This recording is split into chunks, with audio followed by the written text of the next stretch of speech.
तुकोबरायांचा अभंग आज आपण निरूपणाकरता घेतलाय. अतिशय सुंदर असं मागणं तुकोबराय मागतात. विहित आणि निषिद्ध असे मागण्याचे प्रकार आहेत. विहिताचं मागणं आणि निषिद्धाचं मागणं.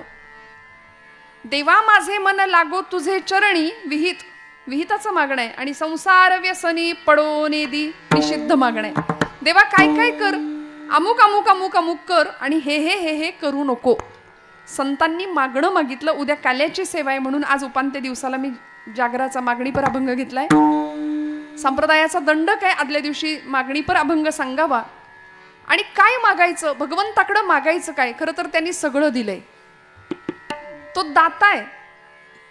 त्यांनी दिलंय हे आमच्या लक्षात येत नाही म्हणून आमची झोळी कायम फाटलेली आहे.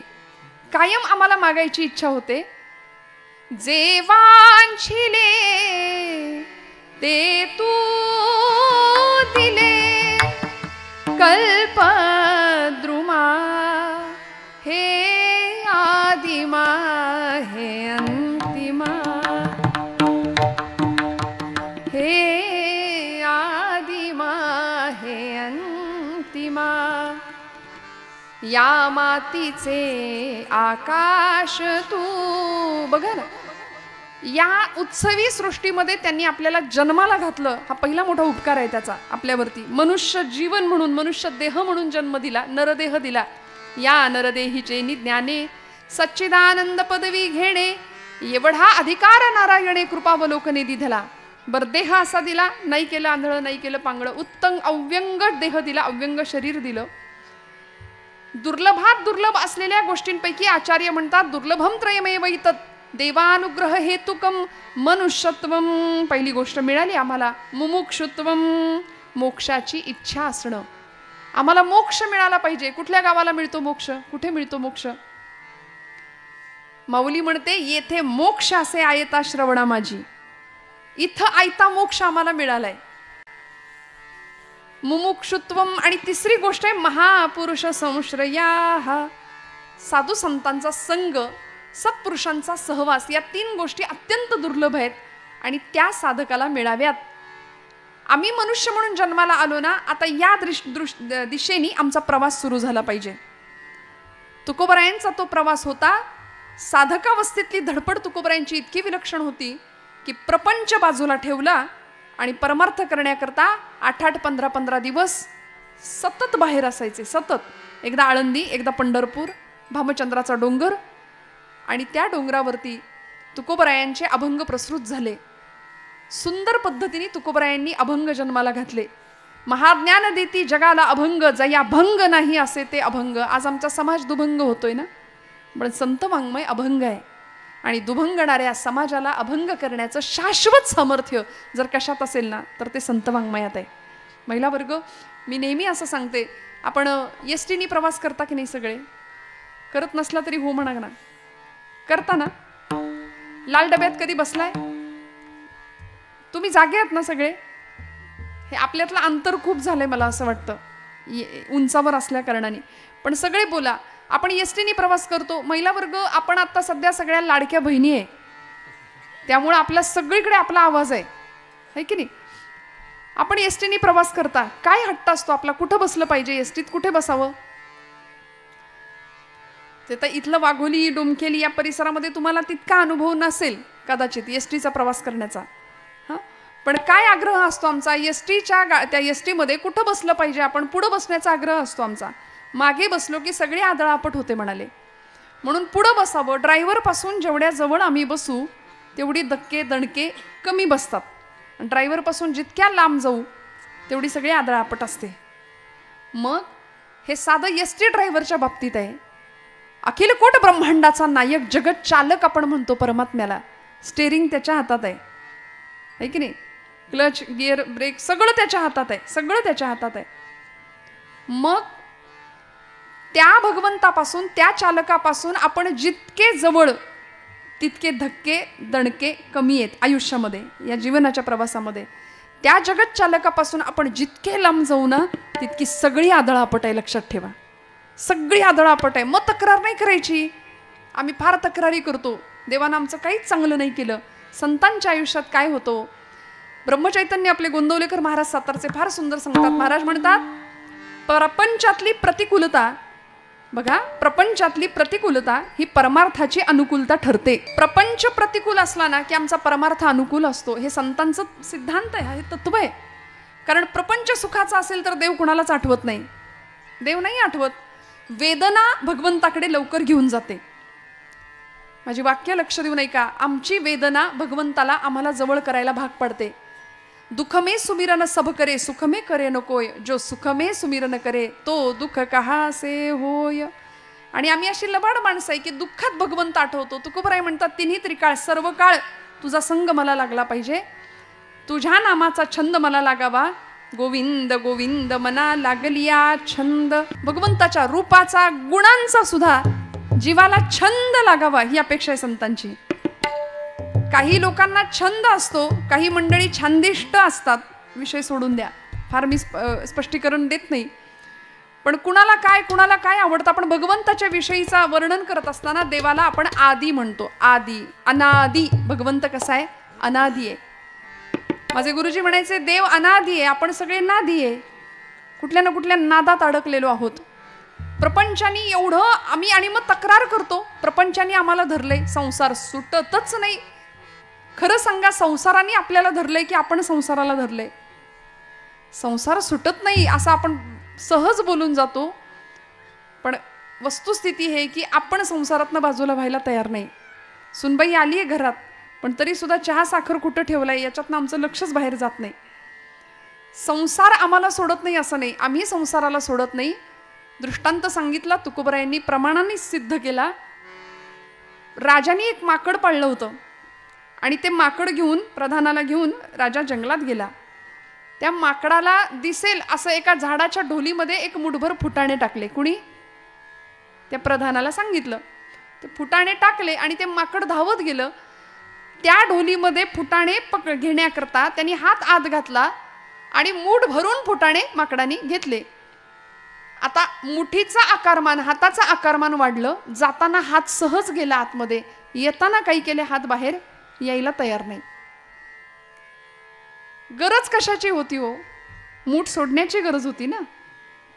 मूठ सोडली असती, फुटाणे खाली पडले असते, हात बाहेर निघाला असता. मुठीचा आकारमान वाढल्यामुळे हे माकडाचं चाललंय बरं का. हा, मुठीचा आकारमान वाढल्यामुळे हात बाहेर यायला तयार नाही. गरज काय होती? फुटाणे सोडण्याची. हात बाहेर आला असता. पण मूठ सोडायची नाही, फुटाणे सोडायचे नाही. तर राजाने एक युक्ती केली. त्या प्रधानाला सांगितलं, एक पेढ्यांचं ताट आण.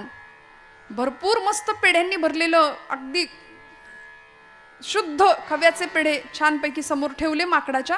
आणि त्या माकड पेढ्यांकडे पण पाहतंय, पण मूठ सोडायला तयार नाही. माकड पेढ्यांकडे सुद्धा पाहतंय आणि मूठ सोडायला तयार नाही. गरज काय? मूठ सोडायची. फुटाणे सुटले, पेढे मिळतील. पण फुटाण्यांनी भरलेली मूठ असल्या कारणाने हात बाहेर येईना, पेढेही नाही, फुटाणेही नाही. आमचंही असंच झालंय. डार्विनचा उत्क्रांतीवादाचा सिद्धांत आमची पोरं शाळेत शिकतात की नाही? आम्ही कुणाचे वंशज आहोत, आमची उत्क्रांती कुणापासून झाली? शाळेत म्हणे शिकवतात माकडापासून आमची उत्क्रांती झाली. हे असलं काही डोक्यात घ्यायचं नाही. पोरं शाळेत शिकू द्यात, घरी आल्यावर पोरांना सांगायचं असं काही नाही, आपण माकडापासून नाही तयार झालो, आपण मनूचे वंशज आहोत. मनूचे म्हणून आपण मानव आहोत. हा, माकडासारखं वागतो आपण कधी कधी, हा विषय वेगळा आहे. म्हणून तर अशी उदाहरणं संतांना सुद्धा द्यावी लागली. माकडाने फुटाणे हातात घ्यावेत, हात सुटत नाही, सोडण्याची इच्छा होत नाही. तसं आमचं झालंय. संसार आम्हाला सुटत नाही असं नाही, आम्ही सोडायला तयार नाही. म्हणून कसं असावं? यथा कमलपत्राक्ष. संतांनी सांगितलं, कमळाचं पान जसं पाण्यात राहून कोरडं राहतं ना, तसं आम्हाला संसारात राहता येईल का हो? मग म्हणले, ताई तुम्ही कर्तृत्व शून्यता शिकवता का? काहीच करायचं नाही का? संतांनी तर आधी कर्तृत्ववाद नाकारलाच आहे. असं आमची तरुण पिढी बऱ्याचदा आपल्या बुद्धीचे तारे तोडते. काय सांगितलं तुकोबरायांनी? काहीच करायचं नाही म्हणले. ठेविले अनंते तैसेची राहावे, चित्ती असो द्यावे समाधान. अरे बाबा, म्हटलं तसं नाहीये तुकोबरायांना म्हणायचं. संतांनी कर्तृत्ववादाला नकार नाही दिला, उत्तम कर्तृत्व करायचं. महाराज म्हणाले, जोडोन या धन उत्तम व्यवहारे. पण पुढचं वाक्य आम्ही सिरियसली घेत नाही, ही आमची अडचण आहे. महाराजांचा अभंग आहे, जोडोन या धन उत्तम व्यवहारे, आम्ही तेवढंच करतोय. पण पुढची ओळ आहे, उदास विचारे वेच करी. म्हणून बाबा आमट्यांना कधीतरी विचारावं श्रोते हो, जगातला सगळ्यात श्रीमंत माणूस कोण आहे? प्रचंड धन ज्याच्याकडे आहे तो श्रीमंत आहे का? ज्याच्याकडे प्रचंड श्रीमंती आहे तो श्रीमंत आहे का? बाबा आमटे म्हणाले, माझ्या जगातली किंवा माझ्या आयुष्यातली खरी श्रीमंती काय असेल? आज हजारो कुष्ठरोग्यांना नवीन जीवनदान दिलं, आनंदवनाची स्थापना केली. बाबा आमट्यांचं केवढं मोठं चरित्र आहे आपण सगळे जाणता. पण बाबा आमट्यांचं यशस्वी जीवन काय असावं त्यांना विचारावं. यशस्वी होणं म्हणजे नेमकं काय? श्रीमंत असणं म्हणजे नेमकं काय? बाबांनी सांगावं, माझ्या पुढच्या पिढ्यांमध्ये, पुढच्या 4 पिढ्यांमध्ये भावंडांमध्ये कधीच भांडण नाही होणार संपत्ती करता. बरं का, आज वितभर जमिनीच्या तुकड्या करता, बांधाच्या एवढ्याशा तुकड्या करता एकमेकांचे खून पाडणारे बंधू आपण समाजामध्ये पाहतोय. पण माझ्या पुढच्या पिढ्यांमध्ये संपत्तीच्या वाट्यासाठी, हिश्श्यासाठी माझी पिढी कधीच भांडण नाही करणार. भांडण झालं तर ते सेवा कुणाची कशी किती करायची याच्यावरून होईल म्हणाले. प्रचंड त्यागमयी जीवन. त्यामुळे जीवनाचा खरा आनंद गवसला, खरं सुख कशातही सापडलं. आणि संतांचंही तेच आहे. प्रपंच सोडा असं महाराजांनी आम्हाला सांगितलंच नाही. समर्थ म्हणाले, प्रपंच करावा नेटका, फाटकं तुटकं जगणं संतांनाही मान्य नाही. उत्तम नेटकच. दासबोधात ओवी आहे, प्रपंची असावे सुवर्ण, परमार्थी पंचीकरण. बघा सोनं कसं आहे आता, असावं की नाही प्रपंचात सुवर्ण? महिला वर्ग आपल्याला आवडतं सगळ्यांना. समर्थ म्हणतात, प्रपंची असावे सुवर्ण पण परमार्थी पंचीकरण. सगळ्याचा मोह असावा, सगळं जोडावं, जोडून या धन उत्तम व्यवहारे. पण अशी उदास विचारे वेच करण्याची वृत्ती तुमच्या माझ्या मनामध्ये निर्माण व्हावी ही संतांची अपेक्षा आहे. मग हे सगळं जीवन कधी आम्हाला कळतं किंवा हे सगळं कधी घडतं? तेव्हाच जेव्हा खऱ्या आनंदाची प्राप्ती होते. तुकोबरायांना त्या आनंदाची प्राप्ती झाली म्हणून तर प्रपंच ठेवला ना बाजूला, गेले भामचंद्राच्या डोंगरावरती. जन विजन झाले आम्हा विठ्ठल नामाप्रमाणे म्हणाले. जन आणि विजन सारखंच. वन पट्टण एक भाव, अवघा झाला एक. वन आणि पट्टण, जंगल आणि शहर एकच झालं आमच्यासाठी. आम्हाला फरक नाही पडला कशाचा. तुका म्हणे, होय मनाशी संवाद आपुलाची वाद आपणासी. तुका म्हणे, होय मनाशी संवाद आपुलाची वाद आपणासी. काय आनंद होता तुकोबरायांच्या जीवनामध्ये. अहो घरामध्ये 18 विश्व दारिद्र्य. कधीतरी आवला आईने विचारावं, आईसाहेबांनी, धनी तुम्ही रोज पांडुरंगाचं पाय पकडण्यासाठी जातायसा, पण माझ्या संसाराची धुळधाण झाली त्याच्याकडे वाईस बघा की. महाराज म्हणायचे, आवले चिंता करू नको, ज्यानं चोच दिलीये तो चारा देणार आहे. एखाद्या शेताची राखण करण्याचं काम तुकोबरायांना मिळावं, पण ते काम करताना सुद्धा महाराज म्हणायचे, सदा माझे डोळे जडो तुझी मूर्ती.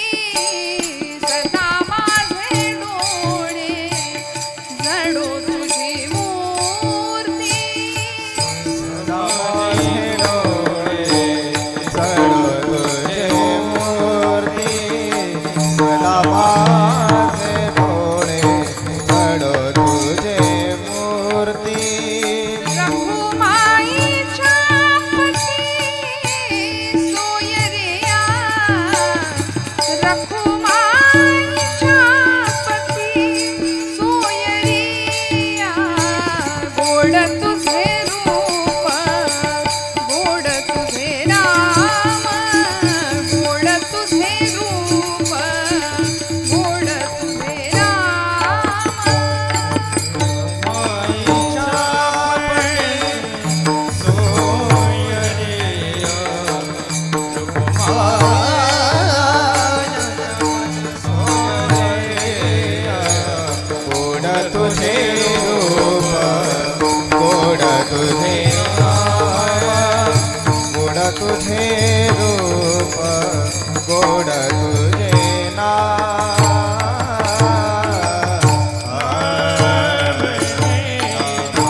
तुझे नाम. एकच ध्यास लागला की त्याच्या वाचून आता जीवन चैन नाही पडत, कशातच करमत नव्हतं ना.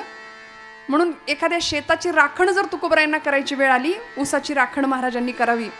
त्या ऊसाच्या मालकांनी घरी जाताना एक ऊसाची मुळी महाराजांच्या खांद्यावर द्यावी. ती मुळी महाराजांनी घ्यावी आणि घरी यावं. घरी येत असताना काही लहान लहान मुलं महाराजांच्या मागे पुढे, काहींनी मागून घेतले, काहींनी मागून घेतले. संपली ना ऊस, मुळी संपली सगळी. अगदी 2-3 कांडकं शिल्लक राहिली ऊसाची. ते घेऊन तुकोबराय घरी आले आणि लेकरं आली धावत. लेकरांच्या हातामध्ये एक उसाचं कांडकं दिलं, आमच्या आईसाहेबांच्या हातात एक दिलं, पांडुरंगासमोर एक ठेवलं.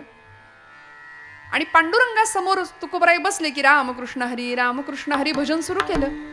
अवलम आई आल्या, आईसाहेब आल्या, जिजाई आईसाहेब, आणि वर्णन आहे चरित्रामध्ये, ते उसाचं दांडकं तुकोबरायांच्या पाठीत घातलं जिजाई आईसाहेबांनी. आणि मग तुकोबराय म्हणतात, आवले आवले मला ठाऊक आहे ग, मला दिल्याशिवाय तू काही एकटीनं खायची नाही ऊस. हा प्रपंच होता तुकोबरायांचा. कुठेच कसलीच तक्रार नाही केली. तुका शेठ होते एकेकाळचे, तुका राम नाम घेता कापे यम. हा दरारा होता व्यक्तित्वाचा, चरित्राचा. जीवन वैराग्याचे मूर्तिमंत पुतळे तुकोबरायांना आपण म्हणतो. आपण कायम वैतागलेले असतो. वैराग्य कधी येणार आयुष्यात? आपण कायम वैताग, कायम विकारांनी ग्रस्त असलेलं आमचं जीवन.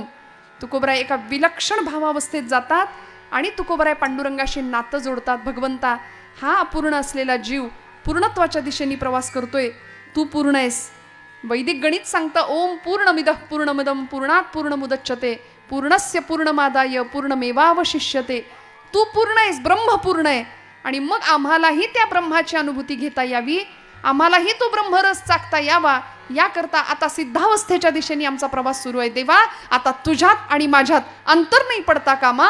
अभंगाचं प्रथम चरण. आता माझ्या भावा, आता माझ्या भावा, आता माझ्या भावा, आता माझ्या भावा, आता माझ्या भावा,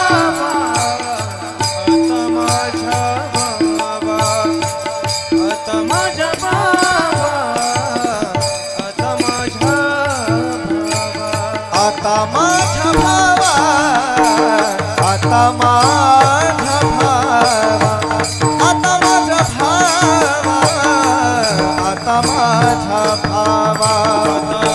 भावा, आता माझ्या भावा, आता माझ्या भावा, आता माझ्या भावा, आता माझ्या अंतराय नको देवा, अंतराय नको देवा, आले भागाते करीतो, आले भागाते करीतो. अंतराय नको देवा, अंतराय नको देवा, आले भागाते करीतो, आले भागाते करीतो. हा आता माझा भावा, अंतराय नको देवा, अंतराय नको देवा, अंतराय नको देवा, माझ्या बाबा, अंतराय नको देवा, अंतराय नको देवा, अंतराय नको देवा, देवा देवा. आता माझ्या भावा. तुकोबराय एका विशिष्ट अवस्थेला आहेत, पांडुरंगाशी नातं जुळलंय आणि आता भगवंताला सांगतायत, आता देवा, इथून पुढे आता तुझं माझं सख्य जुळलं ना, मी भक्त, तू देव ऐसे करी. आता तुझं माझं नातं देवभक्ताचं आहे, तुझं माझं नातं मालक नोकराचं आहे, तुझं माझं नातं आई आणि बाळाचं आहे. तुका म्हणे, माता वाहे तान्हुल्याची चिंता. त्यामुळे आईच्या ठिकाणी भगवंताला पाहिलं, आता तुझ्यात आणि माझ्यात अंतर देऊ नकोस, कारण आता माझ्या भावा, अंतराय नको देवा. ज्या भावावस्थेला तुकोबराय गेलेत त्यांना माहितीये की भावाशिवाय भगवंताची प्राप्ती होऊ शकत नाही. काष्ठेन विद्यते देवो न पाषाणे न मृण्मये, भावो हि विद्यते देवो तस्मात् भावो हि कारणम. म्हणून मी मगाशी एक विधान केलं की भाव हा भक्तीचा सौभाग्य तिलक आहे. एखादी सौभाग्यवती स्त्री आहे, सगळे अलंकार परिधान केलेत, पण कपाळाला कुंकू नाही लावलं, तसं ते जसं दिसेल ना तसं भक्तीमध्ये भाव जर नसेल ना तर त्याला काहीच उपयोग नाही, अर्थ नाही. देव भावाचा भुकेलाय, थोर प्रेमाचा भुकेला, हाची दुष्काळ तयाला. आणि देवाला सुद्धा तेच हवंय जे जनाबाईंनी दिलं होतं, जे नामदेव महाराजांनी दिलं होतं. रडायचे नामदेव महाराज पांडुरंगासाठी, जनाबाई आईसाहेब रडायच्या, पांडुरंगा सख्या येणारे म्हणायच्या. आणि भगवंत एका पायावर यायचा सुद्धा. जनी जाय पाणियासी मागे धावे ऋषिकेशी, जनी जाय पाणियासी. जनाबाईंनी पाण्याला जावं, भगवंतांनी मागे मागे धावं. मने सहित वाचा काया अवघे दिले पंढरीराया. सगळं भगवंताला देऊन टाकलं होतं आणि भाव भगवंताच्या पायाशी स्थिर केला होता, चरणांशी, की आता तुझ्याशिवाय आम्हाला दुसरं काहीही नाही. अन्याश्रयाणाम त्याग हा इति अनन्यता. हा अनन्य शब्दाचा अर्थ शास्त्रकार सांगतात, इतर कुठल्याही आश्रयाचा त्याग आणि एकच आश्रय प्रभुचरणांचा. इतका दृढ भाव भगवंताच्या चरणी दृढ व्हावा की आपुला तो एक देव करुणी घ्यावा, तेणे विण जीवा सुख नोहे. भगवंत एक, बस, त्याच्याशिवाय दुसरं काही नाही. निष्ठावंत भाव भक्तांचा स्वधर्म निर्धार हे वर्म चुको नये. वाटेल ते झालं तरी चालेल. तुका म्हणे प्राण करा देवासी अर्पण. जीवनातल्या सगळ्या क्रिया तिथंच येऊन थांबतात. आणि भगवंत सुद्धा भगवद्गीतेमध्ये म्हणालेत, यत्करोषि यदश्नासी यज्जुहोसी ददासी यत् तपस्यसी कौंतेय तत्कुरुष्व मदर्पणम. तू जे जे कर्म करशील ना ते सगळं मला अर्पण कर, असं देव भगवद्गीतेत सांगतायत बरं का. आम्ही माणसं अशी लबाड आहे. चला म्हणाले, देव सांगतोय कुठलंही कर्म करा, मला अर्पण करा, माझ्या ठिकाणी येऊन पोहोचा. एखाद्या चोराने चोरी करताना जर असं म्हटलं, स्वामी म्हणाले भिवू नकोस, मी तुझ्या पाठीशी आहे, असं कर्म चालणार नाही. माऊलींना सत्कर्माची अपेक्षा आहे. त्यामुळे तया सत्कर्मी रती वाढो भूता परस्परे पडो मैत्र जीवांचे. जे जे कर्म करू. बरीच मंडळी समाजातली संध्याकाळ झाली की सरकार मान्य होतात. असं कर्म देवाला अर्पण करून चालणार आहे का? नाही हो, नाही चालणार. तुम्ही जे सत्कर्म कराल ते भगवंताच्या चरणी अर्पण करा. बोले न ते होवो तुझे चिस्तवन. काय करायचं? वाचेनी नाम घेऊ भगवंताच्या विषयीच. बोलू ऐसे बोले जेणे बोले विठ्ठल डोले. डोळ्यांनी पाहायचंय, भगवंतालाच पाहायचंय. आता भगवंत सोडून लोकांना काय पाहावं असं वाटतं, हा ज्यांचा त्यांचा प्रश्न आहे. पण तरी सुद्धा काय बघायचं असेल, डोळे तुम्ही घ्या रे सुख, पहा विठोबाचे मुख. अहो, प्रत्येक इंद्रियाला काम दिलं. आणि माऊलींनी तर क्रांतिकारक प्रतिज्ञा केली ज्ञानेश्वरीमध्ये, या कारणे मी बोलेन बोली अरूपाचे रूप दावीन, अतिंद्रिय परिभोगवीन इंद्रिया करवी. या कारणे मी बोलेन. माऊली प्रतिज्ञा घेतात. माऊलींचा खरं तर हा स्वभाव नाही. आईचा मायेचा स्वभाव आहे ज्ञानोबरायांचा. पण एखाद्या वेळी क्रांतिकारक प्रतिज्ञा घेतात आणि म्हणतात, या कारणे मी बोलेन बोली अरूपाचे रूप दावीन. अतिंद्रिय असलेला निर्गुण असलेला परमात्मा मी या इंद्रियांना त्या अतिंद्रियाचा भोग घडवून आणीन. भगवंताला पाहण्याची दृष्टी संतांकडे विकसित झाली.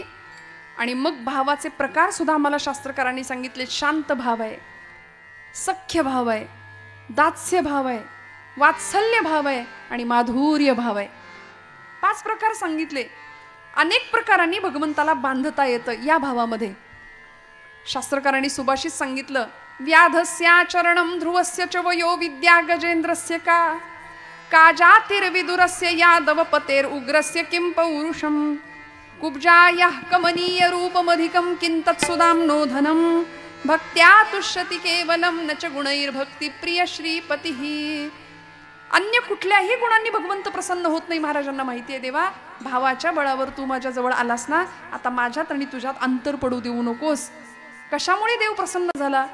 व्याधस्याचरणं. आचरण बघून देव प्रसन्न होतो असं म्हणावं तर व्याधाचा आचार काय होता? पण देवानी कृपा केली. व्याधस्याचरणं ध्रुवस्य च वयो. वय बघून देव कृपा करतो असं म्हणावं तर ध्रुव बाळाचं वय किती होतं श्रोते हो? लहान लेकरू होतं ते. नारदांची कृपा झाली, आईचा आशीर्वाद मिळाला, जंगलात गेला आणि तपश्चर्या करून भगवंताला प्राप्त करून घेतलं. अढळपद प्राप्त झालं. व्याधस्याचरणं ध्रुवस्य च वयो विद्या गजेंद्रस्य का. गजेंद्र, भागवतात कथा आहे गजेंद्र मोक्षाची. पशुकुळात जन्माला आलेला तो गजेंद्र पशु योनीमध्ये असताना सुद्धा भगवंताला प्राप्त केलं. काय विद्या होती त्याच्याजवळ? काही नाही, पण भगवंत कृपाशीर्वाद मिळाले भगवंतांचे. काजातिर विदुरस्य यादव पतेर उग्रस्य किं पौरुषम. विदुराचं जात बघून देव कृपा करतो असं म्हणावं तर विदुर आमचे दासीपुत्र होते, भगवंतांनी कृपा केली. ज्यावेळी शिष्टाई करता हस्तिनापूरला देव आले होते ना, त्यावेळी भगवंत दुर्योधनांनी त्यांना बोलावणं पाठवलं होतं, निमंत्रण पाठवलं होतं. आणि पूर्व काळापासूनची ही पद्धत आहे की म्हणाले याला जेवायला घालूया चांगलं चमचमीत आणि आपल्या बाजूला वळतं करून घेऊया. हे म्हणून तर आदल्या रात्री मतं बदलतात की नाही? मग हे पूर्वीपासून आहे, इतिहासाची हिस्ट्री रिपीट होत राहते. भगवंतांना आपल्या बाजूला वळतं करून घेऊया, त्याला बोलवूया, त्याला जेवायला घालूया, हा दुर्योधनाचा डाव होता. पण भगवंत म्हणाले अन्न कुणाच्या घरचं खावं हे सुद्धा भगवंत आम्हाला शिकवतात. अन्नात जायते बुद्धीही म्हटलंय. कुणाच्या घरचं अन्न सेवन करावं, कुठलं अन्न सेवन करावं? दुर्योधनाच्या घरचं मी नाही सेवन करणार म्हणाले. विदुर काकांकडे पाहिलं आणि विदुरांना वाटत होतं की देव माझ्या घरी येईल का? भाव होता मनातला, अत्यंतिक शुद्ध भाव होता विदुरजींचा. विदुरजी घरी गेले, भगवंत दारात उभे राहिले आणि कडी वाजवली. काका काका मी आलोय म्हणाले, मला जेवायला वाडा भूक लागलीये. बघा श्रोते हो, आमचं वर्तन असं असावं, आमचं वागणं असं असावं की एक दिवस देवानी येऊन आमची सुद्धा कडी वाजवावी की दार उघडा मी आलोय म्हणून. विदुरजींच्या दारात भगवंत उभेत आणि भगवंत अशांच्याच दारात येतो. द्वारकेचा राणा पांडवा घरी भगवंताच्या चरणाशी. याचं कारण देव दारात गेला, विदुर काकांच्या घरी आला, जेवायला वाडा म्हणाले. विदुरजींचं अन्न सेवन करावं, पूर्णत्व प्राप्त करून दिलं जीवनाला. काजातिर विदुरस्य यादव पतेर उग्रस्य किं पौरुषम. उग्रसेन यादवाचं पौरुष काय होतं, काय पराक्रम होता? उग्रसेन यादवांना कैदेमध्ये टाकून कंसानी त्यांचा मुकुट स्वतःच्या डोक्यावर घेतला आणि राज्यकारभार करत होता, अनन्वित अत्याचार करत होता लोकांवरती. पण भगवंतांनी उग्रसेन यादवांनी भगवंतांचं स्मरण केल्यामुळे त्यांचा उद्धार केला. कंसाला मारलं आणि खरंय कंस मारावाच लागतो, कंस सोडवावाच लागतो, तेव्हा गणित सुटतं. आता हे मराठी मीडियमच्या पोरांना कळेल, इंग्लिश मीडियमच्या मुलांना कळेल की नाही मला माहिती नाही. आमचे गुरुजी लहानपणी सांगायचे गणित सुटायचं असेल तर कंस सोडवावा लागतो, मग गणित आपोआप सुटतं. कृष्ण परमात्म्याने आधी कंसाला सोडवलं, पुढची गणितं आपोआप सुटत गेली. कंसाला आपल्या मुष्टी युद्धाच्या मुष्टीने प्रहार केला, त्रैलोक्याचा भार होऊन भगवंत कंसावरती कोसळले आणि कंसाला मारलं आणि मग राज्यपद पुन्हा उग्रसेनांनाच दिलं. स्वतः बसले असते तरी कुणी काही म्हटलं नसतं, पण त्याचं वर्णन आहे, त्याचा स्वभाव आहे, तू तो उदारांचा राणा. द्यायला येतं भगवंताला. तो बसू शकला असता, अहो जरासंधाला मारलं, मग त्याचं अख्खं साम्राज्य भगवंतांनी स्वतःच्या ताब्यात घेऊ शकला असता, पण नाही, जरासंधाच्या पोराला देऊन टाकलं. स्वतः नामानिराळे राहिले, आयुष्यभर हसत राहिले आणि हसवत राहिले. भगवंतांच्या जर चरित्राचा आपण बारकाईने अभ्यास केला ना तर आपल्याला कळतं देवाकडं किती दुःख होतं, प्रचंड दुःख होतं.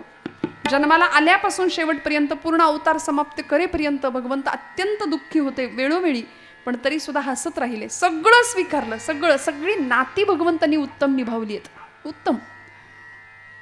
उग्रस्य किं पौरुषम कुब्जायाः कमनीय रूपमधिकं किंतत् सुदाम्नो धनम. काय बघितलं भक्ताचं? कुब्जेचं रूप काय होतं? रूप बघून देव प्रसन्न होतो, कृपा करतो असं म्हणावं तर 3 ठिकाणी वक्र असलेली कुब्जा. भगवंत मथुरेमध्ये ज्यावेळी पहिल्यांदा पाऊल ठेवलं त्यावेळी कुब्जेने भगवंतांना पाहिलं. कुब्जा ही कंसाची ब्युटिशियन होती बरं का, असं म्हटलं की आता पटकन कळेल तुम्हाला. म्हणजे तिच्या हातामध्ये तो गंध लेपन करण्याकरता ती कंसाला जायची. आणि ब्युटिशियन किंवा आता ज्यांचं पार्लर आहे की नाही त्या महिलांना कळेल मी काय म्हणते. त्यांना एक सेन्स असतो की कुठला हेअरकट चांगला दिसेल, या ड्रेसवर कसा मेकअप चांगला दिसेल, नाही का? तसं तिचा तो सेन्स होता. तिला भगवंतांना पाहिल्याबरोबर तिला असं वाटलं की मला याला सजवायचंय, जो मुळात सुंदर आहे त्याला सजवायची इच्छा झाली. किती सुंदर होता हो देव, किती सुंदर होता. नाथबाबांनी वर्णन केलं, कृष्ण मूर्ती होय गे कळो आली सोय गे, कृष्ण मूर्ती होय गे कळो आली सोय गे, कृष्ण मूर्ती सोय गे कळो आली सोय गे, कृष्ण मूर्ती सोय गे कळो आली सोय गे. प्राणाचाही प्राणू पाहता, प्राणाचाही प्राणू पाहता, सुख सांगो काय गे तुळशी माळ गळा गे कस्तुरीचा टिळा गे तुळशी माळ गळा गे कस्तुरीचा टिळा गे तुळशी माळ गळा गे कस्तुरीचा टिळा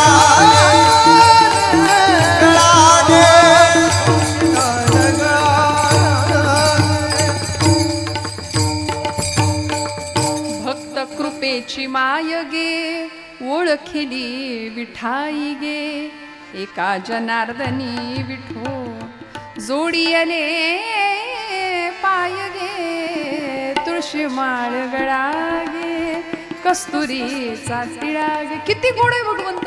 आणि कुब्जा भगवंतांच्या समोर जाते आणि देवाला म्हणते देवा कृष्णा तुला सजवू का तुला नटवू का. आणि भगवंतांनी तिच्या मनातला भाव जाणला आणि तिला हाक मारली हे सुंदरी. अश्रुधारा व्हायला लागल्या डोळ्यातनं. अरे देवा सगळी मथुरा मला मी कुरूप आहे म्हणून कुब्जा म्हणते आणि तुला मी सुंदर दिसले. भगवंतांचं वाक्य आहे ऐका. भगवंत सांगतात आपली भारतीय संस्कृती आपलं अध्यात्म हे बाह्य सौंदर्याला नाही आत्म्याच्या सौंदर्याला महत्त्व देतं. आम्ही आंतरिक सौंदर्यवान आहोत का याचा ज्याचा त्यांनी विचार करायचा. आमच्या हृदयामध्ये खरंच विकार भरलेत का. ते 6 भाडेकरू आम्ही ठेवलेत प्रत्येकाने. 6 भाडेकरू आहेत 6 विकार आहेत. हे भाडेकरू हाकलले पाहिजेत तेव्हा हृदय स्वच्छ होईल निर्मळ होईल. मग तुका म्हणे देह नवे मी हे सरे उरला उरे विठ्ठल. अशी अवस्था प्राप्त होते. मी आणि तो दोन नाही देव माझ्यात येऊन स्थिरावला आणि मीच देव झालो. ही अनुभूती तुकोबराय घेतायत म्हणून तर आता म्हणतात देवा आता अंतर देऊ नकोस. आता माझ्या भावा अंतराय नको देवा. सुदामजींचं उदाहरण दिलं या श्लोकामध्ये. शेवटी सुदाम्यांचा सुद्धा भावच पाहिला भगवंतांनी. आणि एका मित्राने दुसऱ्या मित्राला देताना मी दिलंय हे सांगायचं सुद्धा नसतं हे सुद्धा सांगितलं. देवानी सांगितलं नाही मी तुझ्यासाठी काय केलंय. सुदाम्यांनी सुद्धा सांगितलं नाही सुदामजींनी की माझ्याकडं काही नाही देवा दरिद्रावस्था आहे नाही सांगितलं. पण दोघांनी एकमेकांचा भाव जाणला आणि उत्तम अशी भक्तीची परिणती सुदामजींना मिळाली.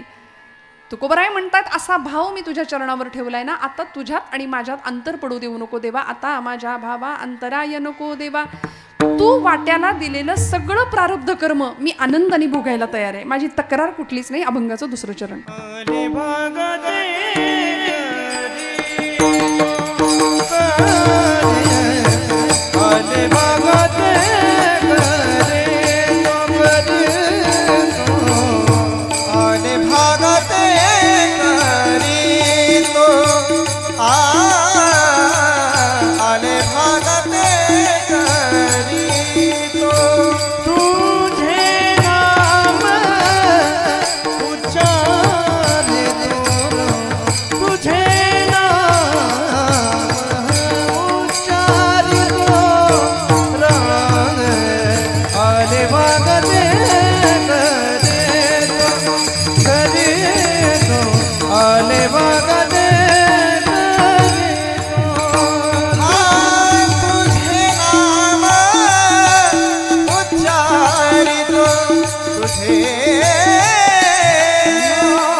आले भागा ते करीतो तुझे नाम उच्चारितो. भाग प्रारब्ध माझ्या भाग्यात जे असेल ते मी स्वीकारलं देवा. जे तू मला दिलंस त्याविषयी तक्रार नाही केली. बघा संतांनी तक्रारी नाही केल्या. तक्रारी तुम्ही आम्ही करतो. संतांनी दंडवत घालून तुमच्या माझ्या कल्याणाची कामना केली, शाश्वत कल्याणाची. तक्रार संतांनी नाही केली, तक्रार कधी भगवंतांनी नाही केली, महापुरुषांनी क्रांतिकारकांनी कधीच नाही तक्रार केली. आता उद्या 18 तारीख आहे, परवा तिथी आहे फाल्गुन वद्य तृतीयेची. या देशाला हिंदू पदपादशाहीचं साम्राज्य निर्माण करणारे छत्रपती शिवाजी महाराज यांची जयंती सबंध महाराष्ट्रभर आनंदाने आम्ही हा दिवस साजरा करणार आहे. राजांचं नाव घेतलं तरी मुडद्यात सुद्धा प्राण यावा अशी ताकद आहे या नावामध्ये. रक्त सळसळतं आमचं. शिशिस्त वा वात्सल्य जी जिद्द यांचा त्रिवेणी संगम म्हणजे छत्रपती शिवाजी महाराज आहेत. त्यांना घडवणाऱ्या राजमाता आऊसाहेब जिजाबाई, जी जिद्द, ज्या जाज्वल्य देशप्रेम, बा बाणेदारपणा आणि ईश्वरार्पण बुद्धी म्हणजे जिजाबाई आईसाहेब आहेत. एका मातेनी मुलाला कसं घडवावं, किती उच्चतम मूल्य संस्कार प्रदान करावीत याचा जगासमोर आदर्श घालणारी ही मायलेकर आहेत. फक्त अंगावरचं दूध नाही पाजलं, प्रचंड प्रतिकूलतेतनं घडवलं आपल्या राजाला. का आले भागा ते करीतो पण तुझे नाम उच्चारितो. कारण सामर्थ्य आहे चळवळीचे, जो जो करील तयाचे, परंतु तेथे भगवंताचे अधिष्ठान पाहिजे. लढूनच साम्राज्य मिळवता येईल, त्यागानेच स्वराज्य उभं राहील. भोग असतो तिथे स्वराज्य नसतं. जिथे भोग आहे तिथे नरक राज्य आहे, जिथं त्याग आहे तिथं स्वराज्य आहे. श्रोते हो, आणि असं स्वराज्य 350-400 वर्षापूर्वी या भूमीमध्ये निर्माण केलं गेलं. एका मातेनं आपल्या लेकराच्या डोळ्यामध्ये स्वराज्याचं दिव्य स्वप्न पाहिलं. प्रचंड प्रतिकूलतेतनं राजांना मोठं केलं की ज्या पुण्याच्या आजूबाजूला राख्याचे डोंगर साचलेले आहेत, माणसं परागंदा झालेली, देशोधडीला लागलेली, आपल्याच घरच्या बाया बापड्यांना आपल्या डोळ्यासमोर ओढत आणून फरफटत आणून अब्रू लुटताना पाहण्यापलीकडं दुसरा इलाज उरला नव्हता. इतकी भीषण परिस्थिती. कित्येक ब्राह्मणी गुजरणी भ्रष्टविल्या, किती एक देशांतरा त्या विकिल्या, किती एक हाल होवोनी मेल्या. असं विलक्षण काळ जो होता, त्या काळामध्ये छत्रपती शिवप्रभूंच्या 5 वर्षाचं वय असताना त्या डोळ्यामध्ये स्वराज्याचं दिव्य अंजन घालणं आणि त्या दृष्टीनं त्याला कार्यप्रवृत्त करणं, हे एका आईनं घडवलेला इतिहास आहे या भूमीमध्ये. म्हणून मी कधी कधी धाडसाने विधान करते, छत्रपती लोकांना वाटतं शंभू महादेवांचा अवतार आहे, पण असं नाही ना झालं. असा देवीला आशीर्वाद दिला, इकडून काहीतरी प्रकाश आला आणि राजे तयार झाले, असं तर नाही झालं. काय कष्ट घेतलेत माझ्या आऊसाहेबांनी, किती झिजल्यात माझ्या आऊसाहेब. तू वाटेल ते कर, वाटेल तसा वाग. नाही आताची आई म्हणते असं. म्हणजे बाळ रडलं की त्या बाळाचा पाळणा टीव्ही समोर येतो. मग आपण तक्रार करतो की पोरगं आमचं बिघडलंय, मोबाईल सोडत नाही. पण आमच्यावर खूप मोठी जबाबदारी. वडीलच जर रोज पानपट्टीवर जात असतील तर मुलगा दुसरं काय करणार आहे? काय जबाबदारी असेल? प्रचंड प्रतिकूलतेतनं स्वराज्याचं ध्येय एकनिष्ठतेने सांभाळलं आणि त्या दृष्टीने प्रवास केला, त्या दृष्टीने वाटचाल केली, त्या दिशेने. म्हणून तर स्वराज्यावर आलेली सगळी विघ्न पचवली. आले भागा ते करीतो, तुझे नाम उच्चारितो. तुकोबरायांना गुरुस्थानी छत्रपती शिवप्रभू समजतात, मानतात आणि महाराज भक्ती आणि शक्तीचा सुरेख संगम राजांच्या जीवनामध्ये भरतात. इकडे समर्थ राष्ट्रगुरु समर्थ रामदास स्वामी राजांना क्षात्र तेजाचं उत्तम स्फुल्लिंग त्यांच्या जीवनामध्ये प्रज्वलित करतात. राजे मोठे होतात, अनेक संकट स्वराज्याच्या दिशेने चालून येतात. अफजल खान नावाचं क्रूरकर्मा पठाण प्रतापगडाच्या दिशेने येतो ना, त्यावेळी आदिलशहाच्या दरबारामध्ये चांदीच्या तबकातला तो विडा उचलतो आणि बडी बेगम साहिबाला तो अफजल खान सांगतो कि मैं शिवाजी को पकड़ के लाऊंगा, शिवाजी को पहाड़ का चूहा है उसे यूं पकड़ के लाऊंगा. बड़ी बेगम साहिबा म्हणते ना, चूहे को पकड़ने के लिए कितनी फौज चाहिए? तो अफजल खान म्हणतो यूं ही कोई 20-22 हजार, 22,000 उंदरासाठी. तेवढंच घोडदळ, तेवढंच हत्तीदळ, तेवढंच पायदळ. किती वर्ष चालेल म्हणाले मोहीम? अफजल खान म्हणतो 3 बरस तक चलेगी ये हमारी मोहीम. त्याचं त्यालाच खात्री नव्हती की मी राजाला मारू शकेन की नाही. पण ज्यावेळी अफजल खान नावाचा क्रूरकर्मा पठाण महाराष्ट्राच्या दिशेने येतो आणि हिंदूंच्या भावना दुखवण्याकरता तुळजाभवानीला हात घालतो, कारण ही भवानी राजाला ताकद देते ना, मग हिला फोडली पाहिजे म्हणून आपल्याच लोकांना सांगून देवीच्या गंडकी शिळेची मूर्ती आणायला लावतो. घाण घातला जगदंबेवरती, खाडकन मूर्ती आपटली, ठिकऱ्या झाल्या आमच्या आई जगदंबेच्या मूर्तीच्या. जाती घेऊन माणसं बोलवली होती, भरडली माती, रांगोळी केली आणि प्रांगणात पसरली. आणि अफजल खान म्हणतो मैंने परमात्मा की मिट्टी बनाई है कोई मई का लाल जो मिट्टी से परमात्मा को फिर से पैदा कर सके. आता छत्रपती शिवप्रभू विचार करतात, काही नाही मला जमतच नाही, आता मी जातो, असं जर राजे म्हणले असते तर तो आत्मघात ठरला असता. पण राजांना कृष्ण नीती माहिती होती. प्रचंड संयमाने निर्णय घेतले. जगदंबेवर घण घातला हे कळालं, किती यातना झाल्या असतील, सगळं सहन केलं. आले भागा ते करीतो, पण आई वचन दिलं तुळजाभवानीला, तुझ्या अपमानाचं उसनं फेडल्याशिवाय जाणार नाही, पंढरपूरच्या पांडुरंगाचं उसनं फेडल्याशिवाय इथून जाणार नाही, हे वचन द्यावं. आणि तो अपमान, ते उसनं फेडण्याकरता संयम राखला. अफजल खानाला स्वराज्याच्या टप्प्यामध्ये प्रतापगडाच्या पायथ्याशी आणलं. पण अफजल खानाच्या मोहिमेवर जाताना काय भाग्य आहे श्रोते हो, ऐका. आपण अफजल खान वधाची कथा नेहमी ऐकता, पण आपल्याला ही गोष्ट बऱ्याचदा ज्ञात नसते की यावेळी जिजामाऊलींचा निरोप राजे घेत होते. त्यावेळी जिजामातोश्री सांगतात, राजा प्रसंग बाकाय, जीवावर उदार होऊन तुला लढावं लागेल शिवबा. आता तुमच्या पश्चात स्वराज्याची ही ठिणगी जी पडली आहे ना, ती प्रज्वलित होत राहिली पाहिजे. आता इथे स्वराज्य आकाराला येण्यापासून वंचित होता कामा नये. तुमच्या पश्चात सुद्धा स्वराज्याचं काम टिकलं पाहिजे, वाढलं पाहिजे चंद्राच्या कलेप्रमाणे. या मोहिमेमध्ये तुम्हाला दगाफटका होऊ शकतो राजे. हे कोण सांगते? आई सांगते. आणि राजे, या मोहिमेमध्ये जर तुम्हाला काही दगाफटका झाला तर तुमच्या पश्चात स्वराज्य चाललं पाहिजे, याच्याकरता मृत्यूपत्र लिहा. जिजाऊ माऊली आपल्या पुत्राकडून मृत्यूपत्र करून घेते. काय कठोर मन असेल आमचं असतं, आमच्या लेकाचा काही त्रास नाही, उठ म्हणलं की उठतो, बस म्हणलं की बसतो, अगदी वडिलांच्या वळणावर गेलाय. म्हणजे आम्हाला जे मिळालं नाही ते सगळं लेकरांना मिळावं इतकी आमची अपेक्षा असते ना. त्यामुळं मग नाही हा शब्द ऐकायची सवय नाही राहत आमच्या लेकरांना. सगळं मिळतं, मागायच्या आधी मिळतं, दिलेल्याची किंमत राहत नाही. 16व्या वर्षी तोच मुलगा आपल्या आईबापाला विचारतो, तुम्ही आमच्यासाठी काय केलं, काय केलं आमच्यासाठी. आणि मग त्यावेळी खाडकन डोळे उघडतात, अरे रे कितीही करा. म्हणून ब्रह्मचैतन्य महाराज आमचे म्हणतात, तुम्ही प्रपंचासाठी कितीही करा, कुणीच केलं कुणी म्हणणार नाही, पण माझ्या देवासाठी थोडंसं करा, देव लक्षात ठेवतो, देव लक्षात ठेवतो. छत्रपती शिवप्रभूंनी जगदंबेच्या अपमानाचं उसनं घ्यायचं निर्णय ठरला. इकडे जिजाऊ मातोश्रींनी मृत्यूपत्राची तयारी केली. राजे मृत्यूपत्रावर सही करा, मृत्यूपत्र लिहा. राजे निघाले. सईबाईंचा निरोप घेतला. माझ्या शंभू बाळाला सांभाळ म्हणून सांगितलं. आणि जात असताना आता बाहेर पडणार मोहिमेकरता जी काही थोडीशी फौजफाटा होता तो घेऊन राजे निघालेत. राजांचं बुद्धी चातुर्य आणि राजांची विवेक बुद्धी दोन्हीही पणाला कस लागला होता बुद्धी चातुर्याचा. वाघनकं तयार ठेवली होती जहरी विष लावून.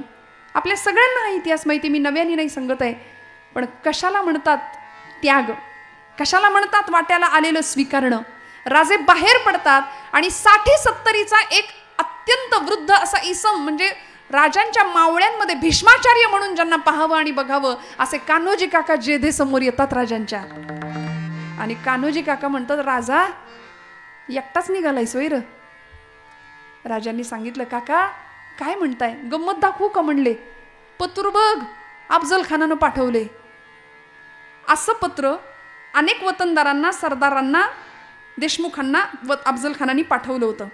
त्या पत्रामध्ये कान्होजी जेधे राजांना सांगतायत, राजा बघ तरी पत्र काय लिहिलंय अफजल खानाने. अरे मला बोलावतोय त्याच्या सैन्यात, राजा मला बोलावतोय अफजल खान आपल्या सैन्यात. अफजल खानाने पाठवलेल्या पत्राचा मजकूर होता, कान्होजी जेधे आपण जुने जाणते बुजुर्ग आहात, स्वराज्याचे पाईक आहात, पण आता तुम्ही ज्याला राजा मानता अशा शिवछत्रपती प्रभूंची चारी मुंड्याची अशी अवस्था होणार आहे या पराभवामध्ये, या युद्धामध्ये. त्यावेळी आता सावध व्हा, आदिलशाहीची चाकरी करा, तुमचं इमान आदिलशाहीच्या पायाशी राखा, आणि हे जर न कराल तर समोर येणाऱ्या परिणामाला तयार राहा. राजा लेखाचा दम देतोय र मला, म्हणले दम देतोय मला, काय करू राजा. छत्रपती शिवप्रभू 27-28 वर्षाचं वय आहे. कान्होजी जेधे 60-70चं वय आहे. भीष्माचार्यांसारखे कान्होजी मिशीला पेळ देत राजाला सांगतायत, राजा काय केलं पाहिजे सांग ना. शिवबाराजे सांगतायत, कान्होजी काका अहो तुमच्याच ओळखीचे उतरावळीची जहागिरी ज्यांना मिळाली आहे असे खंडेराव खोपडे गेले की अफजल खानाकडे. खंडोजी खोपडे फितूर झाले. अफजल खानाने त्यांना बोलावलं, त्याच्या सैन्यामध्ये ते गेले. तुम्हीही असंच करा, कारण माझं जहाज आता बुडणार आहे अशी सबंध भारतवर्षाला खात्री आहे. या युद्धामध्ये माझं काही निभाव लागू शकत नाही अशी सगळ्यांना खात्री आहे. मग बुडणाऱ्या जहाजामध्ये आपलं बोचकं कोण आणून ठेवेल? कोण आणून ठेवेल? छत्रपती शिवप्रभूंनी सांगावं, काका अहो माझ्या बुडणाऱ्या जहाजामध्ये स्वतःचं राजा, अरे एक खंड्या गेला म्हणून काही सगळं स्वराज्य गेलं का? काळजी करू नको, 6000 फौज घेऊन आलोय म्हणाले तुझ्यासोबत. जिथं म्हणशील तिथं मोहिमेत उभा राहतो, जिथं म्हणशील तिथं मोहिमेत उभा राहतो. शिवबाराजे 28 वर्षाचं वय आहे, समजून सांगतायत काका तुमचं वतन जाईल, तुमची जहागिरी जाईल, माझ्या नादी लागू नका. ही काट्यावरची वाट आहे, ही विस्तवावरचा मार्ग आहे, माझ्या नादी लागू नका. ऐका, अफजल खानाच्या सैन्यात जायचं असेल तर खुशाल जा.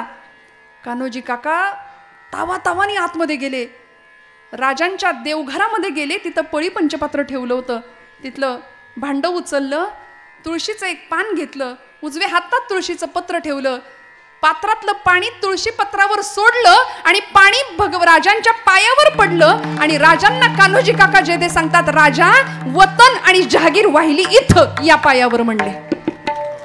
आता जगायचं तर यासाठीच आणि मरायचं सुद्धा यासाठीच म्हणाले. दोघांनी कडकडून मिठी मारली, एकमेकांना कडकडून मिठी मारली. हे त्यागाचं राज्य होतं. वाटेल त्या परिस्थितीला सामोरं जाण्याची तयारी आहे. तुका म्हणे प्राण करा देवासी अर्पण, देह जाऊ अथवा राहू पांडुरंगी दृढ भाऊ. अरे देहाची पर्वा करतो कोण राजा?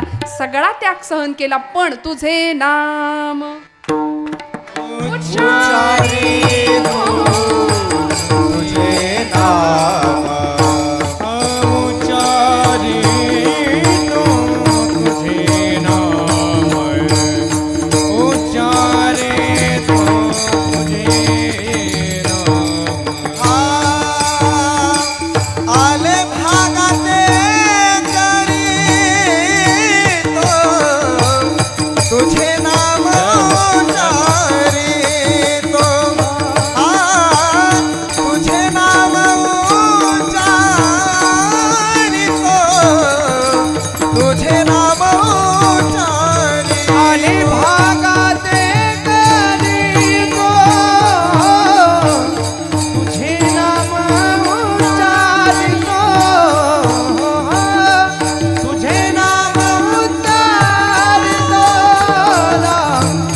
ते करीतो तुझे नाम उच्चारितो. वाट्याला येईल ते सगळं दुःख सहन करण्याची तयारी आहे, पण देवा तुझे गुण, तुझं रूप आणि तुझं ध्यान याच्याशी आम्ही एकनिष्ठ राहू. अनेक संतांची उदाहरणं आपल्या सगळ्यांना माहिती आहेत. ज्या प्रभूंच्या चरित्राबद्दल आपण चर्चा करतो, असं आत्मानम मानुषम मन्ये रामम दशरथात्मज, ही रामांची चरित्राची ओळख स्वतः प्रभू सांगतात. आत्मानम मानुषम मन्ये रामम दशरथात्मज, मी रामाचा दशरथाचा आत्मज आहे, मी मुलगा आहे, त्यामुळे मनुष्यत्वाच्या सगळ्या मर्यादा मला लागू पडतात. माझ्या सीताचं हरण झालं त्यावेळी झाडाला, वेलीला, वृक्षाला मी सीते सीते करून रडलो, जसा सामान्य एखादा नवरा रडेल तसा. त्यामुळे मी माणूस म्हणून जन्माला आलो, मनुष्यत्वाच्या सगळ्या मर्यादा आहे. याच्या उलट गोपाळकृष्ण सर्व धर्मान परित्यज्य मामेकम शरणम व्रज, ते त्याच्या आयडेंटिफिकेशन देतात भगवंत. मी कोण? सर्व धर्मान परित्यज्य मामेकम शरणम व्रज. पण भगवान गोपालकृष्ण असू देत किंवा प्रभू रामचंद्र असू दे, आपल्या आपल्या अवतारामध्ये सुद्धा देवांनी किती सहन केलं.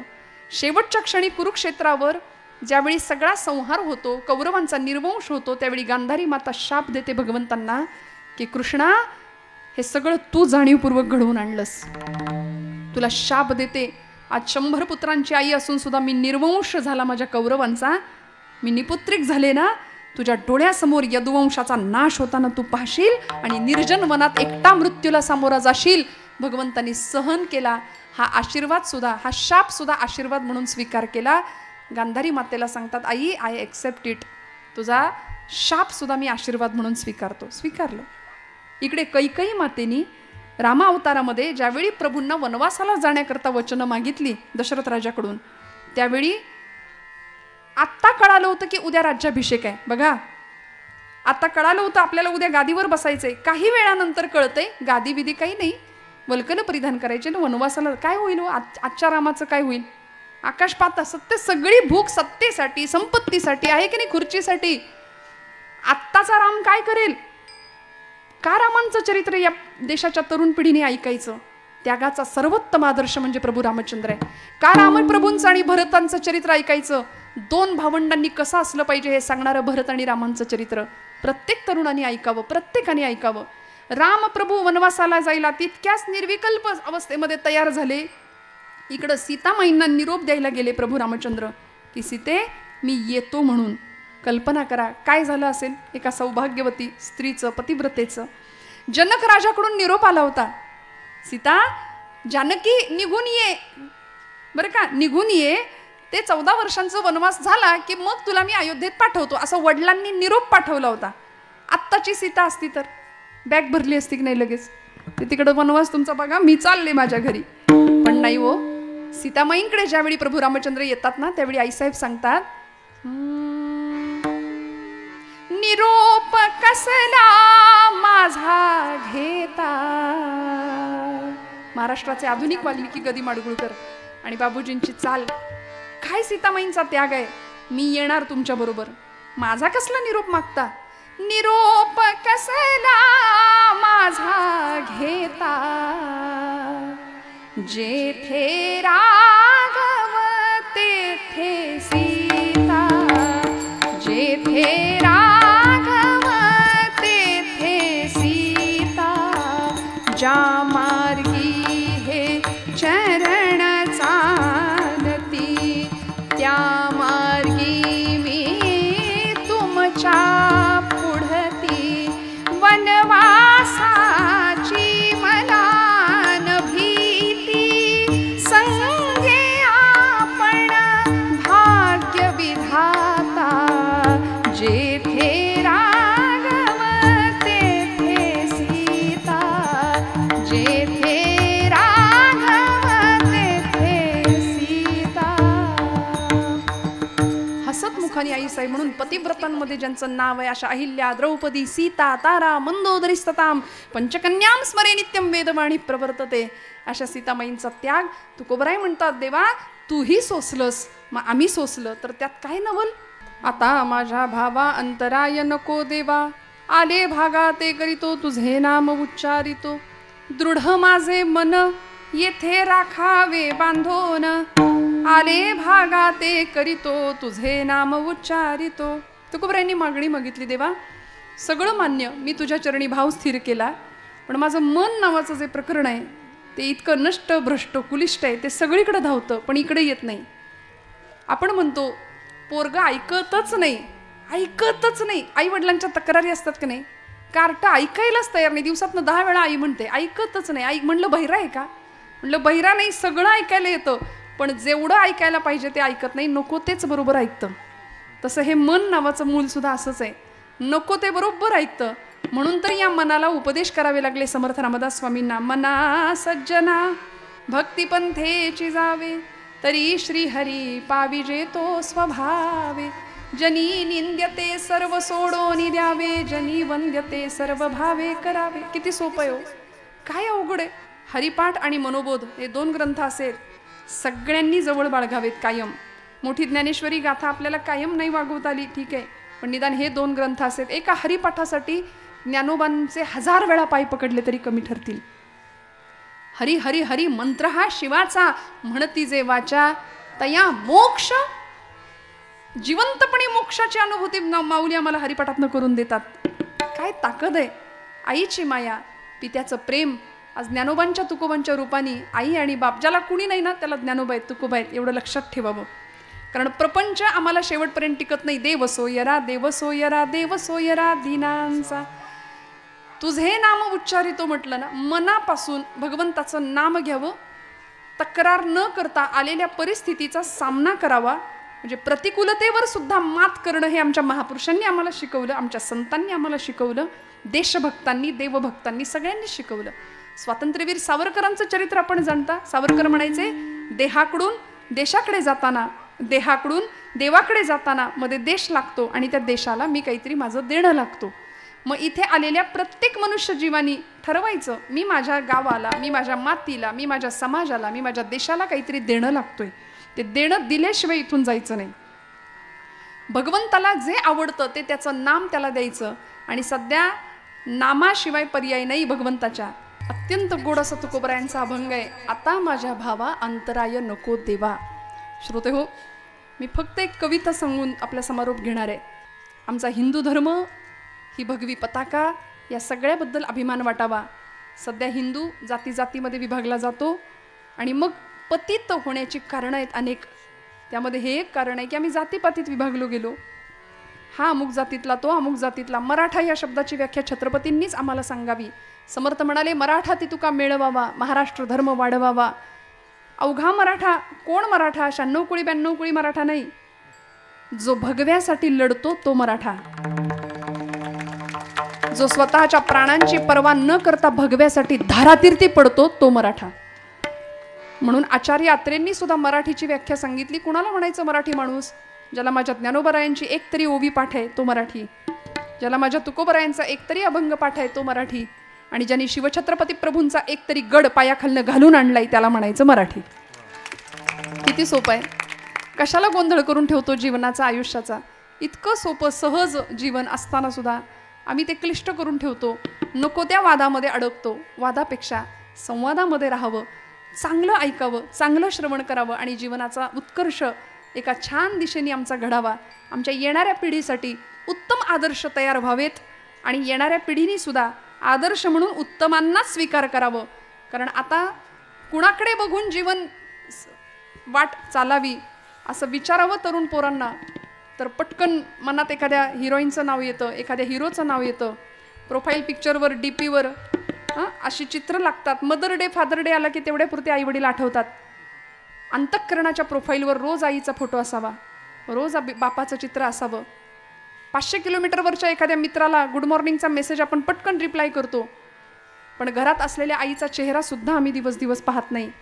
या जगातलं सगळ्यात सुंदर स्त्री कोण असा जर प्रश्न विचारला ना माझ्या तरुण भावंडांना, मी सांगेन की माझ्या आई इतकं जगात सुंदर कुणीच नाही. हे छाती ठोकपणे सांगा. कुणीच असू शकत नाही. मगाशी म्हटलं ना आत्मिक सौंदर्य. आई 4 पुस्तकं कमी शिकलेली असेल पण ती अडाणी कधीच नसते, कारण अनुभवांचं अख्खं विद्यापीठ तिच्या रूपाने आपल्या घरात वावरत असतं. म्हणून जिजामातांकडे पाहायचं, म्हणून छत्रपतींचं जीवनचरित्र अनुभवायचं. आणि खरं सांगू का, ज्यांना आम्ही आपलं म्हणतो, प्रपंच करायचा नाही का? उत्तम करायचा. आपली कर्तव्य पार पाडायची नाहीत का? उत्तम पाडायची. पण जीवनाचा अत्यंत कटू असलेलं एक सत्य एका कवितेच्या माध्यमातून सांगून मी आपला समारोप घेणार आहे. खूप गोड कविता आहे.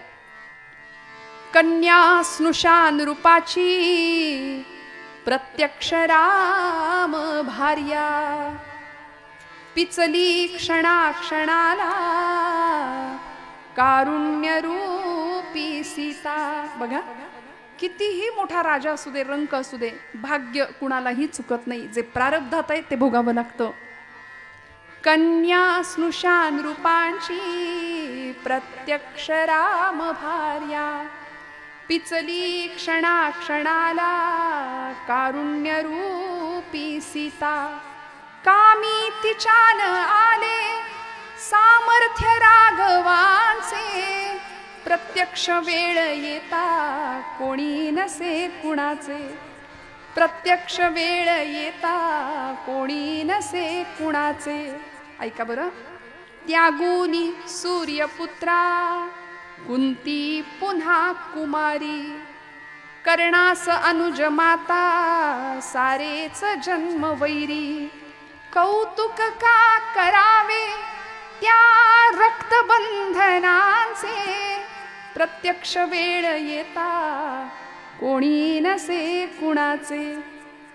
केली द्युतात उभी साक्षात कृष्ण भगिनी. पांचाली होती, याज्ञसेनी होती, द्रुपद राजकन्या होती, पण काय वाट्याला आलं?